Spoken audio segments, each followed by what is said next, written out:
Bonjour à tous, aujourd'hui on va faire des chaussons. Pour ces chaussons, pour la pâte, il nous faut de la farine, un yaourt nature, de l'huile, une cuillère à café de concentré de tomate, une cuillère à café de sel, une demi-cuillère à café d'ail en poudre et une petite cuillère à café de levure instantanée. Voilà, on passe à la préparation de la pâte. Pour cette pâte, je vais la faire avec vous à la main parce que cette pâte, elle n'a pas besoin d'être pétrie. Donc, je vais commencer par mettre mon concentré de tomate, mon yaourt,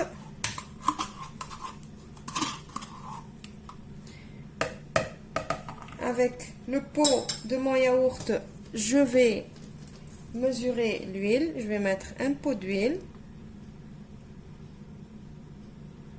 Si vous ne voulez pas mettre l'huile, vous pouvez le remplacer par du beurre fondu ou de la margarine fondue. Voilà, un pot d'huile. On va mettre le sel, l'ail en poudre, la levure. Je mélange tout ça. Juste comme ça à la cuillère.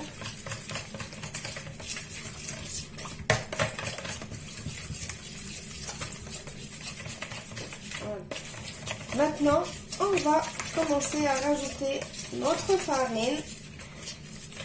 Et comme je ne connais pas la dose exacte de farine que je vais utiliser, je vais essayer de vous donner exactement les ingrédients. Donc je vais prendre mon pot de yaourt et je vais le remplir devant vous avec la farine. Juste une petite remarque pour la farine. Quand je vous donne des doses de farine, des quantités de farine et que vous n'arrivez pas à avoir la même texture de pâte comme moi, ça veut dire votre pâte elle est collante ou elle est trop sèche. Il faut prendre en compte que la farine que vous utilisez n'est pas la même que j'utilise. Et même si c'est vraiment la même, par exemple on achète la même farine, peut-être chez vous elle va absorber tout le liquide que vous allez mettre dedans. Et chez moi, pas du tout, elle va rester collante. Donc toujours la farine, il faut la doser doucement. La rajouter doucement dans votre mélange et toujours il faut vérifier la texture de la pâte. Si la pâte elle est trop collante avec les doses que je vous ai données, il suffit de rajouter un petit peu de farine, c'est pas la fin du monde. Et si la pâte elle est trop sèche et trop épaisse et trop dure, vous rajoutez un petit peu de liquide aussi, c'est pas la fin du monde aussi. Il y a rien, il faut rien jeter. Il y a toujours des solutions. C'est juste le degré d'absorption de votre farine n'est pas le même que la mienne. Voilà, c'était juste une petite parenthèse. Donc maintenant, je vais rajouter un pot. Voilà, donc cette pâte, comme je vous ai dit, elle n'a pas besoin d'être pétrie. Je vais mélanger, on va juste mélanger. On va juste mélanger, essayer de ramasser cette pâte. Donc là, vous voyez très bien qu'un pot, c'est pas suffisant. Donc, je vais remettre un deuxième pot.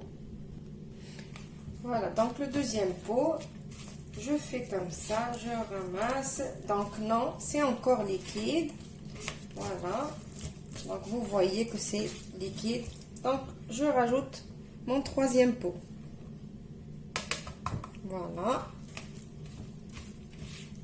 Là, je veux juste ramasser cette pâte, je ne veux pas pétrir du tout. Voilà, donc je vois que encore ma pâte, elle est trop liquide. Voilà, donc qu'est-ce que je dois faire? Je ne vais pas m'affoler, je vais rajouter encore un petit peu de farine, mais là je vois qu'elle commence à se ramasser quand même, mais elle est encore liquide. Donc je ne vais pas rajouter un pot entier, je vais rajouter juste la moitié pour voir.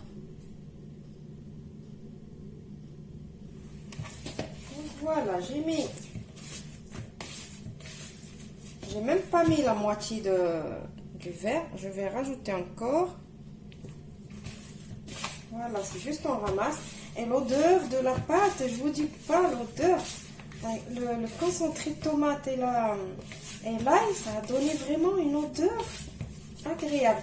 Donc voilà, ça y est. Donc on a utilisé combien? J'ai utilisé 3 pots et demi de farine.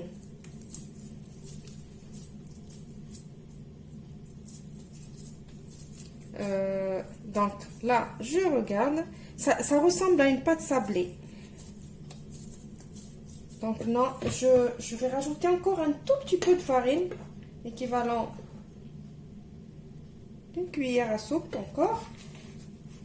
Et je ramasse ma pâte. Voilà, pourquoi j'ai fait ça? Parce que j'ai senti que ma pâte, elle était encore trop huileuse. Voilà, ça y est. Là, maintenant, elle est parfaite. Vous voyez comment il faut faire? Voilà, ça y est. Maintenant, je vais la poser un petit peu de côté. La laisser se reposer. Et après, on va venir l'étaler. Voilà, maintenant, je farine mon plan de travail. Et je vais étaler ma pâte. Ni trop fine, ni trop épaisse. Vous voyez la jolie couleur qu'elle a pris avec le concentré de tomate. C'est sûr, là, il y a la couleur, il y aura le goût aussi dans la pâte.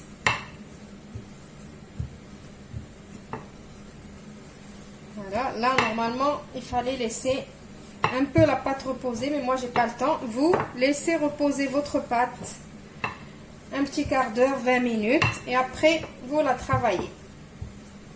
Toujours, quand vous voyez qu'une pâte, elle se rétracte, c'est qu'elle manque de repos. C'est pas qu'elle n'est pas réussie, la pâte. C'est juste qu'elle manque de repos. Voilà, je vais l'étaler. Voilà, donc maintenant, je vais en porte-piécer. La taille, ça reste votre choix. On porte-pièce bien ma pâte.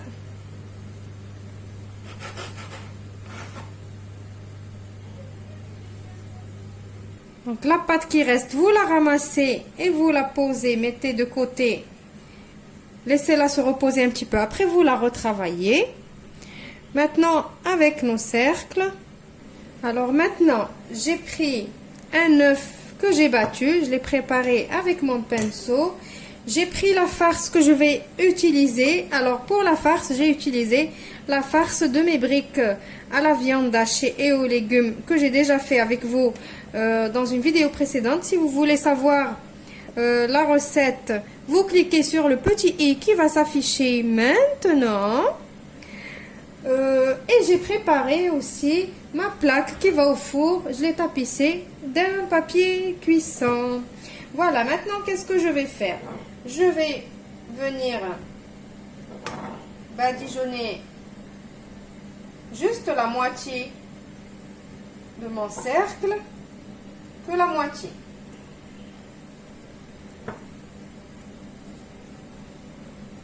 Maintenant, je prends une petite cuillère de ma farce et je la mets sur l'autre moitié où j'ai pas mis l'œuf. Et après, je vais venir rabattre les petits coins sur les uns sur les autres, les petits coins. Rabattre ma pâte. Voilà. Et j'essaye d'appuyer bien comme il faut pour qu'il se ferme. Mes petits chaussons. Voilà, je n'hésite pas d'appuyer à la main d'abord, après on fera avec la fourchette.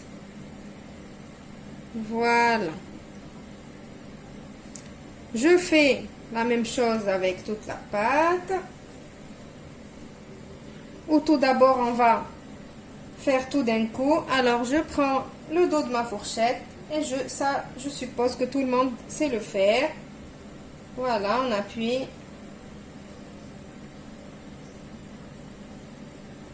Pour bien souder la pâte, je la mets sur ma plaque de cuisson.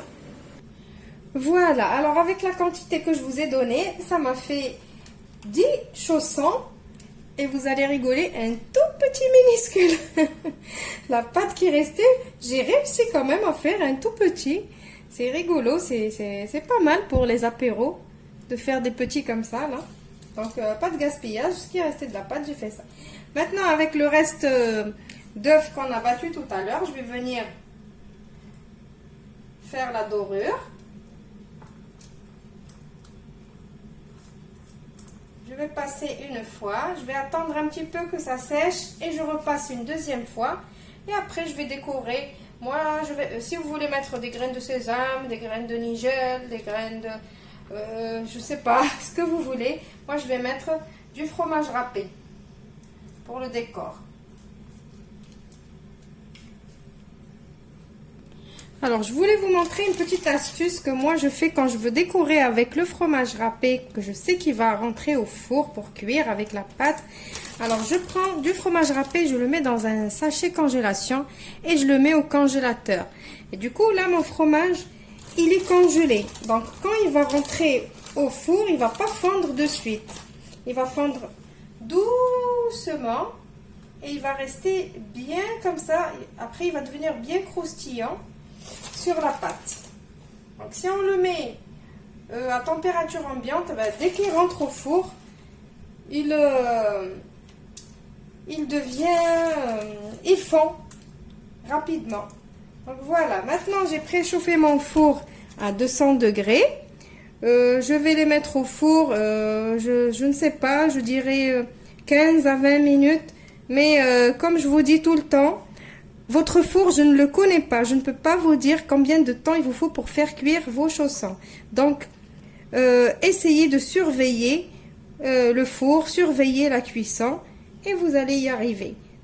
J'enfourne mes chaussons et je vous retrouve pour le résultat final. Voilà, mes chaussons sont cuits. Regardez leur jolie couleur. Là, c'est grâce au concentré de tomate qu'on a mis dans la pâte. Je vous montre. Et je vous montre d'abord le tout bébé qu'on a fait avec le reste de la pâte. Vous avez vu comment il est? C'est sympa d'en faire des plein comme ça, là, des tout petits, là, pour l'apéro. Voilà, ils ont bien cuit. Bien évidemment, vous voulez que je vous ouvre une à l'intérieur, vous allez voir. Mais ils sont très chauds, donc je vais ouvrir avec le couteau.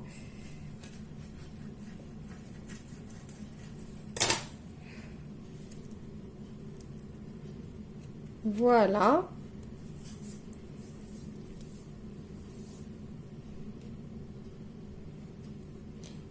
Donc, j'espère que la recette, elle vous a plu.